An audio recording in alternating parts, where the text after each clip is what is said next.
Hey guys, PokeTrips here, and today I'll be going over the match between Skull Crushing 619 Theron of the Detroit Dialgas and Joe 2408381 Joseph of the Phoenix Sunkerns. Let's go ahead and get into this game.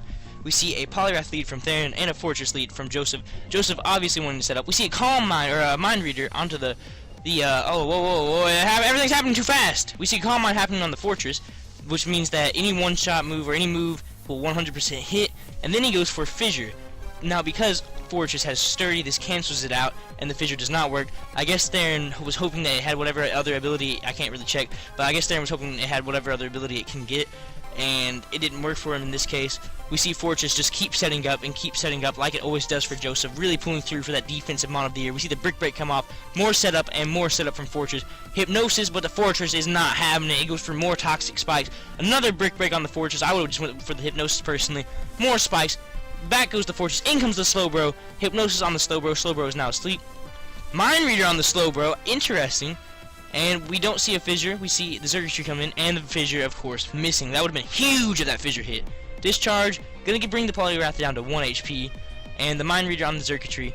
There wasn't really any point in bringing that let me pause it because this is going way too fast. There wasn't any point in withdrawing the Polyrath there because it's at 1%, and you have spikes upon Stealth Rocks there, so it probably would have been best just to sack it. But then, to be fair, the Circuitry would have got the Beast Boost, so it's kind of debatable whether it was good to sack it or not.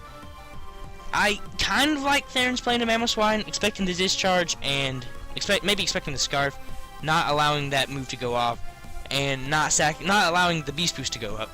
So we see of course the Discharge does go off, and we see the Mamoswine gets hurt by poison. It's already at almost 50% because of all those hazards. In comes Conkeldurr, really putting in work for Joseph recently, and the Ice Fang gets the Conkeldurr frozen. Really huge play by Theron. Another Ice Fang just to do as much damage as possible to the Conkeldurr. Personally, I would have went for Earthquake, but that's just me. Maybe he's not carrying Earthquake, or maybe he's a Choice Band or something, I don't know. Another Ice Fang come off, but of course the Conkeldurr doesn't stay frozen for long. It goes for the Drain Punch, taking out the Mamoswine.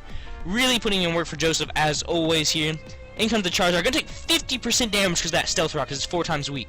We see the Mega Charizard Y, do the Air Slash, taking out the Conkeldurr, right as I was praising it so much. In comes Circuitry, which I assume is Scarf. It kills the Charizard, it's gonna get that Beast Boost. That's just gonna be a huge threat for Theron. In comes Manectric, gonna of course take the Hazard damage as always. Hazard's really huge here for Joseph. In comes Fortress, just kind of a sack play, I guess. We see the Flamethrower go off on the Fortress. That Berry didn't really do much. Manectric, of course, hurt by poison. In comes Greninja. Manectric goes back in the Pokeball. Out comes Venusaur. And we see the play by Joseph going for Extra Sensory. I really like that play. But, of course, Venusaur lives on 1%. And somehow, that must be a Choice Scarf Venusaur. It's faster than Greninja. Greninja killing the Venusaur. The Venusaur goes down to the Greninja. In comes Cobalion. Cobalion gonna take the Hazard's damage. Greninja's gonna switch out here as it didn't really have anything for Cobalion. And Cobalion going for Rock Polish here. That is huge if the Slowbro wasn't a complete wall against the Cobalion. We see the Slowbro will wake up and go for a Psychic, putting a huge dent in that Cobalion. Cobalion going for close combat on the Mega Slowbro now. And the Slowbro is going to make easy, quick work of that Cobalion. Very unfortunate for Theron that he wasn't running X-Sizzle or something of that sort. We see Manectric come in and one-shot the Slowbro. Very easy, quick play on Theron's part. However, Theron has Manectric and a Polyrath that will die as soon as it comes in. And the crit on the Greninja. Crit didn't matter. It does take out the Greninja. That Greninja is really slow for some reason. In comes Circuitry. We see the Thunderbolt again. That has to be like a Scarf or something Manectric. Energy Ball going to take out the Manectric. And here Joseph was thinking, well, I'm going to kill the Polyrath anyway to Stealth Rock, so I might as well go for something 100% accuracy, I assume. And just in case the Polyrath had a Regenerator or something crazy, I don't know, he went for Energy Ball so he could 100% kill the Polyrath as well. Because Discharge probably wouldn't have killed the Manectric as well. In comes the Polyrath. Polyrath, of course, going to die to Hazards. Very well played game by both ends, actually. After very hard weeks, we see both of them come back this week and really put in work.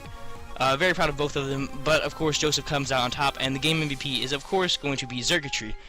That Beast Boost really helped out the Circuitry, and while Theron almost shut it down by sending in Mamoswine when it was, I assume, locked into Discharge, I think Joseph told me after the game that it was Scarfed, which is really nice on Joseph's part. We see it had 3 kills and 0 deaths. It was at a +3.